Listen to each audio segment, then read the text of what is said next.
नमस्कार, मैं राजेंद्र कौशल स्वागत करता हूं टुडे हरियाणा पर आपका। दोस्तों, चुनावी सरगर्मियां तेज है।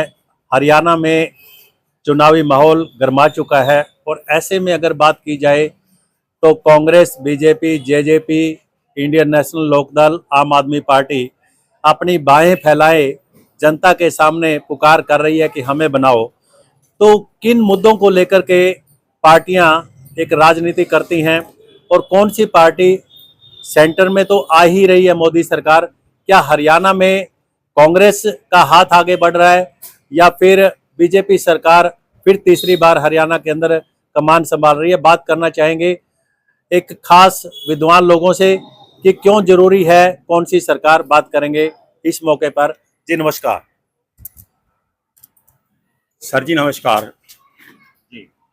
सरकार का जहां तक संबंध है, सरकारें सभी जो है एक ही प्रकार की हैं। उनकी सभी पॉलिसीज वही है, सिर्फ एक कुर्सी पे आने का ही मकसद होता है। मेन जो उनका होता है, जितने वो लॉलीपॉप देते हैं इलेक्शनों में, प्रचार में, स्टेजों पे, घोषणा पत्र में, वो पैसा आएगा कहाँ से? बेरोजगारी दूर करेंगे, कहाँ से पैसा आएगा? और वो क्या नाम, किसान कहता है हमारी फसल के दुगने दाम करो, व्यापारी कहता है जीएसटी कम करो। टैक्स लोग भरना नहीं चाहते, सुविधा चाहते हैं कि हमारे घर के आगे भी लाइट लगे। तो कैसे होगा, कैसे उधार होगा? सर, मैं आपसे बात करना चाहूंगा, जहां पे विपक्ष मोदी सरकार पे आरोप लगाता है कि सारे को प्राइवेटाइजेशन यानी निजीकरण करने पे जो मोदी जी तुले हुए हैं, क्या देश के विकास के लिए एक प्राइवेट सेक्टर बनाना जरूरी है या फिर गवर्नमेंट के अंडर ही सारी चीजें होनी? मैं आपको एक मिसाल बताता हूँ।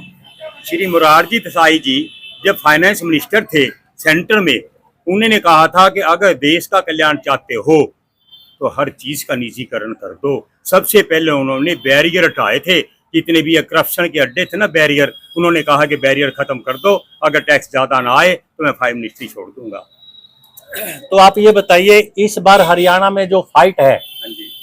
वो किन किन राजनीतिक पार्टियों के रहने वाली है? क्या क्षेत्रीय दलों का भी कोई रोल रहने वाला है? देखो जी, आज के दिन तो प्लस में कांग्रेस है, आज के दिन, लेकिन ऐसा नहीं कह सकते 101% कांग्रेस आएगी।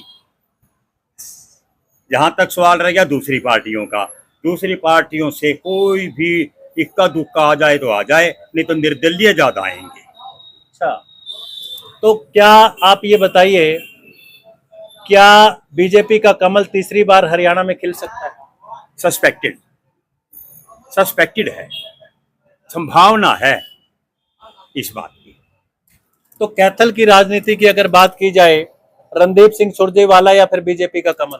रणदीप सिंह सुरजेवाला क्लियर। क्या कारण है कि जनता ये भी जो पार्टी है बीजेपी आरोप लगाती है कि लोगों के बीच में ना रहना, और 5 साल ऊपर मोदी की सरकार थी और जो पीछे रणदीप सुरजेवाला बने भी, लेकिन उसका फायदा कोई कैथल को नहीं मिल पाया। क्या कहना चाहेंगे? बेशक ना मिले, अगर दोबारा रणदीप जी आगे ना, यहाँ से पहले से भी ज्यादा विकास होगा। हम तो उस विकास को रात को सपने में भी याद करते हैं कि आज तक कोई विकास कोई ना कर पाया, शायद ना कर पाएगा। बेरोजगारी के मुद्दे की अगर बात की जाए तो कहीं ना कहीं बीजेपी सरकार ये कहती है कि हमने 1.5 लाख नौकरियां दी हैं बिना पर्ची और बिना खर्ची, और रणदीप सुरजेवाला के पास लोग जाते थे तो लाइनों में लग के लोग मिलते थे और 50-50 गांव के लोग किसी एक लड़के को लगवाने के लिए आते। तो क्या कहना चाहेंगे? देखो जी, जहां तक बेरोजगारी का सवाल है, भाजपा ने जो रोजगार दिया है शायद कांग्रेस ने नहीं दिया। इतने साल कांग्रेस की सरकार रही है, वो भूपेंद्र सिंह हुड्डा जी भी रहे हैं, लेकिन आप ना होम गार्ड वालों से पूछो, रात को उनकी घर वालियां जो कहते हैं बड़ा हो तेरा भाजपा, ये मेरा आदमी 25,000 लिया है। म्यूनिसिपल कमेटी में जितने भी डीसी बेस पे लगे हुए हैं सारे हंसते मिले, अगर हम काम करने के लिए जाएं, हमें यही नहीं पता कि रेगुलर है ये, अगर ये 25,000 पे है, फिक्स पे है। हमारा काम मिनटों में हो जाता है। वो लोग कहते हैं कि हमारा किस्मत है, हमें 10,000 भी नहीं मिलते खल वाली दुकान पे तो, और हम यहाँ पे जो है 25-26,000 मिल रहे। और अब तो एक और कर दिया हमारी इसने भाजपा सरकार ने कि जो लोग काफी दिन से लगे हुए हैं फिक्स पे उनको हम हटाएंगे नहीं, यदि रेगुलर भर्ती निकलेंगी फर्स्ट प्रेफरेंस उनको देंगे। कितनी अच्छी बात, कितनी साफ सुथरी बात है। हरियाणा के अंदर जो मुख्यमंत्री का चेहरा, नायब सिंह सैनी, रणदीप सिंह सुरजेवाला या भूपेंद्र हुड्डा, दीपेंद्र हुड्डा? सबसे बेस्ट जो क्लाइमैक्स है Nayab Singh Saini. For ever, I like for ever ईमानदारी, उनकी चेहरे की रौनक, उनकी वे ऑफ टॉकिंग, उनका अहंकार का ना होना। एक राजनीति में थोड़ा उल्टा सुल्टा तो बोलना पड़ता है, वो तो एक मजबूरी है, लेकिन उनकी चमक का तो अलग ही मुकाबला है, उनका कोई मुकाबला नहीं कर सकता।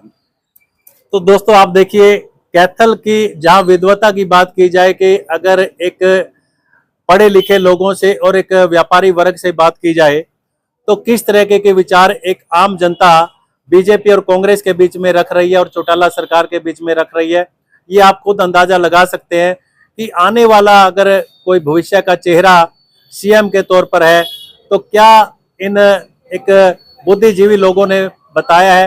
तो आपका क्या मानना है, क्या ये वाकई सही है? कमेंट करके आप जरूर बताइएगा। क्या हरियाणा का सीएम का चेहरा यही होना चाहिए या फिर किसी और पर मोहर लगनी चाहिए? तो दोस्तों फिर मिलता हूं मैं टुडे हरियाणा पर आपको नई खबर के साथ। जय हिंद, जय भारत। Thank you. मेरा अगर नाम देना है तो मेरा नाम है